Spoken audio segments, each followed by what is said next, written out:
working on coping skills. As both you and Lee know, Donna, that you've seen some of the stuff that I've done based off of really dysfunctional behaviors that I had always been using to protect myself. You know what I mean? Yes. And you guys are always just so good about it, and you're just so welcoming.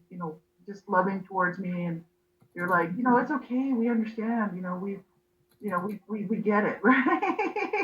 And it's nice to have friends who really care about you and understand how hard it is, and understand where you're coming from.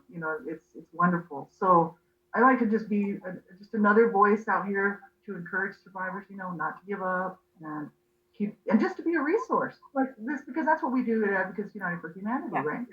And it's sort of just another extension of that, right? Well, we admire the work that you do. We are blessed to have you, but the friendship is mutual. I know, like I said, if I'm having a really bad day or I'm having something that's not going so great with my life, you're always there to support me and comfort me. Yesterday, when I talked to you, I kind of thought I was going to have like a little breakdown because I had some news that wasn't so good. And you saw me through, and just having someone to talk to and be there for you and have that support, that means the world. So I can understand how important, like, other people, especially in a survivor group, what it is to have someone just to talk to, just have someone be able to relate with them or say a few kind words to them, because most of the people that we deal with, they suffer from abuse. A lot of it is emotional abuse, and they're not used to really hearing any kind words. It's always put downs or, nasty comments or words. And, we know words hurt. I mean, I say to people all the time, be careful what you say to your kids and how you say it, because, it sticks up here, and you can hit someone or smack someone, and over time they forget. But when you say mean, nasty, hurtful things, it stays right here and it doesn't go anywhere. Yeah, that's right. And But I agree. It's just important to have that support network. And that's what I tell people, on, any of the stuff that I'm doing from, the survivor stuff. I'm like, if you don't want to do this alone, you don't have to. You know what I mean? Because some people do like to be, very much alone, and they're happy that way. That's fine. But because I get that. But the thing is if you don't want to do it alone, you don't have to.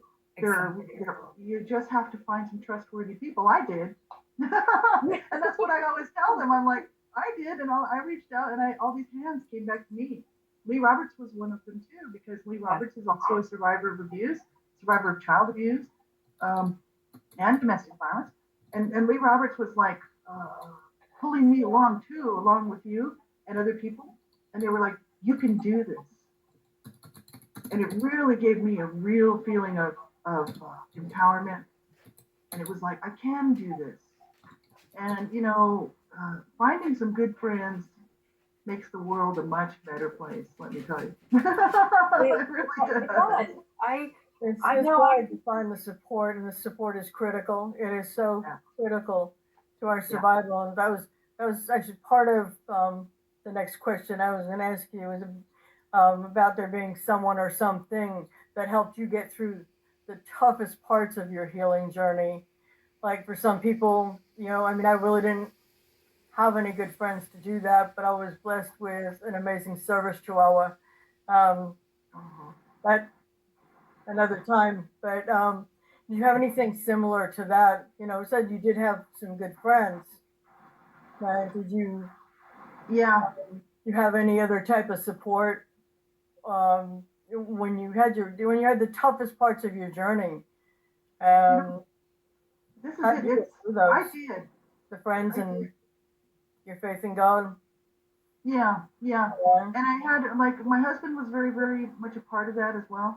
He passed away 2.5 years ago, and August 4th, 2018. I miss him dearly. He was my best friend. He was my best supporter, really. I mean, of course, he's my husband, right? He loved me unconditionally. He knew all about me. Sweetheart. He was. I'm so glad that you were blessed with him in your life. I really am. He was such a blessing, and I tell you, Yeah. like, he wasn't abused. He couldn't really help me in that department because he wasn't abused. But he knew my story. He knew what had happened to me, and he didn't try to fix me. He